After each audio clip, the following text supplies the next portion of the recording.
মদিনার বাজার দিয়ে নবীজি যাচ্ছেন, নবীজির একটা ওঁট পছন্দ হয়েছে। তো নবী ওঁটের মালিকের কাছে গিয়ে জিজ্ঞেস করলেন, ভাইয়া এই ওঁটটার দাম কত? ওই দামাদামি হলো, নবী সে দামে কিনতে রাজি হলেন, কিন্তু নবীর কাছে তখন অর্থ ছিল না। তখন নবীজি ওনাকে বললেন, আপনি আমাকে ওঁটটা দেন, আমি এখনই গিয়ে আপনার সেই প্রাপ্যটা পাঠিয়ে দিচ্ছি। ওঁটের মালিক ওনাকে ওঁটটা দিয়ে দিলেন। আশেপাশে যারা ওঁটের মালিক ছিল সবাই জিজ্ঞেস করতেছে, এই পাগলা, তুমি কি যাকে ওঁট দিয়েছো তাকে চিনো? বলে যে না। নাম জানো? বলে যে না। পরিচয় জানো? বলে যে না। ঠিকানা জানো? না।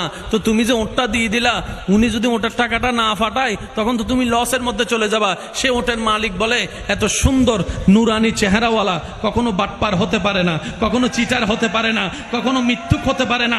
ওনার চেহারা দেখেই তো আমি ওঁট বিক্রি করার আগে মনটাই বিক্রি করে দিয়েছি, মনটাই বিক্রি করে দিয়েছি, মনটাই বিক্রি করে দিয়েছি। তোমরা যাই বলো, আমার মন বলে উনি আসবেই আসবে, টাকাটা পাঠাবেই পাঠাবে। এই কথা বলতে না বলতে কিছুক্ষণ পরে নবীজির একজন সাহাবা এসে বলছেন, একটু আগে একজন ওট নিয়ে গিয়েছেন কাছ থেকে, ওটের মালিকটাকে একটু দেখতে চাই। উনি বলে যে আমার থেকে। তো উনি বললেন, আমাদের নবী আপনার থেকে ওটটা নিয়ে গিয়েছেন, ধরেন ওটের টাকাটাও দিয়েছেন, আপনাদের খাবার জন্য কিছু খেজুরও হাদিয়া পাঠিয়েছেন, খেজুরও হাদিয়া পাঠিয়েছেন। ওই ওটের মালিক বলে, ভাইয়া টাকাটাও রাখেন, খেজুরটাও রাখেন, আগে আমাকে ওনার কাছে নিয়ে যান। আমি উট বিক্রি করি নাই, আমার দিলটাই বিক্রি করে দিয়েছি।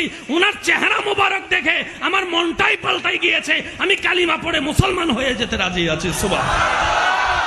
जिसका कोई सानी नहीं वो नबी हमारा है, मुस्तफा की अजमत का हद ही ना किनारा है। आशिक बोले, लम याति नजीरु कफी नजरिन मिसले तुना शुदु पैदा जाना। चित्कार दिए बोलेन ना सुबहान। ওই নবীটা কাদের নবী? হয় নাই, সবার আওয়াজ বলেন।